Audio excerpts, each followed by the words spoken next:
Loss అవుతుంటాయి. So అది ఎలా చేంజ్ అవుతుంది? ప్లస్ ఏంటంటే చాలా వరకు ఇప్పుడు చాలా దూరపు స్పేస్ ప్రయాణాల్లో ఏంటంటే మనం ఇక్కడ నుంచి ప్రతి ఒక్కరికి పట్టుకోవడానికి పట్టుకెళ్ళడానికి వీలు ఉండదు. వాటర్ గానీ, ఆక్సిజన్ గానీ, ఫుడ్ గానీ అన్ని మంత్స్ స్పేస్ మిషన్ లో తీసుకెళ్ళడానికి వీలు ఉండదు. సో వాళ్ళు అక్కడే గ్రో చేసుకోవాలి. సో దానికోసం మనం ఇక్కడి వాటిని ఇప్పుడు ప్రస్తుతానికి ఈ ఎక్స్పెరిమెంట్ లో ఇస్రో ఒక 6 టైప్స్ ఆఫ్ ఒక 6 రకాల సీడ్స్ ని పంపిస్తుంది, క్రాప్స్ ని పంపిస్తుంది. దానిలో మనకి ఇది మేథి ఉంది, ఇవన్నీ మనం పాలకూర అనుకుంటాము, తోటకూర అనుకుంటాము, ఇంకా చాలా రకాల సీడ్స్ ని, టొమాటో, చిల్లీ, ఇవన్నీ పంపించింది. అంటే ఏంటంటే స్పేస్ లో అవి ఎలా చేంజ్ అవుతున్నాయి, వాటిలో ఉన్న డిఎన్ఏ ఎలా చేంజ్ అవుతుంది, ఎట్లా మ్యూటేట్ అవుతుంది, ఎట్లా అడాప్ట్ అవుతున్నాయి, ఆ చేంజెస్ ని తీసుకొని ఫర్దర్ ఫ్యూచర్ గా చేయడం ద్వారా మనకి ఏంటంటే బయో ఫార్మింగ్, స్పేస్ ఫార్మింగ్ అనమాట. అంటే ఒక లాంగ్ స్పేస్ మిషన్ లో వెళ్ళినప్పుడు ఇట్లాంటి ఎక్స్పెరిమెంట్స్ కంపల్సరీ. వాటి నుంచి నాలెడ్జ్ ఉండాలి, ఎలా మనం ఎట్లా గ్రో చేసుకోగలగాలి. అలాగే ఇప్పుడు ఇంకా ఆల్గే అండ్ సయానో బ్యాక్టీరియా అని ఒక 2 వీటిని కూడా కల్చర్స్ ని కూడా పంపిస్తున్నారు.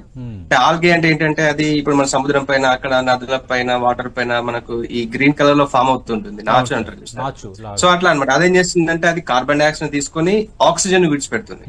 So in the long space missions లో వీళ్ళు వెళ్ళినప్పుడు ఆ క్యాప్సుల్ లోపల ఉన్నప్పుడు వాళ్ళకి ఫస్ట్ ఆఫ్ ఆల్ చాలా అవసరం ఉంటుంది. ఫస్ట్ థింగ్ ఫుడ్ ఏంటంటే ఇప్పుడు ఈ సయానో బ్యాక్టీరియా గానీ, ఆల్గే గానీ ఇవి హై ప్రోటీన్, మంచి వైటమిన్ B12 గానీ, ఐరన్ గానీ ఇవి ఉన్న బ్యాక్టీరియా అనమాట. సో మన అది న్యూట్రియంట్స్ ఫుడ్ ప్రొవైడ్ చేస్తుంది. ద సేమ్ టైమ్ ఆక్సిజన్ అంటే అవి కార్బన్, మనం అంటే స్పేస్ క్యాప్సుల్ లో ఉన్నప్పుడు చాలా వరకు కార్బన్ డైఆక్సైడ్ బిల్డప్ అయిపోతుంది, చాలా డేంజరస్ అది. సో అదంతా ఈ బ్యాక్టీరియా తీసుకుంటుంది అనమాట. బ్యాక్టీరియా తీసుకుని అది ఈవెన్చువల్ గా ఫోటోసింథసిస్ ద్వారా అది కన్వర్ట్ చేస్తుంది అనమాట. సో ఇది క్లోజ్డ్ లూప్ సిస్టమ్ అంటారు అనమాట. అంటే మన వేస్టేజ్ ని కూడా, మన యూరిన్ కానీ ఇది కానీ, ఇందులో నైట్రేట్ ఉంటుంది, దానిలో అవి తీసుకొని అవి గ్రో కాగలుగుతాయి.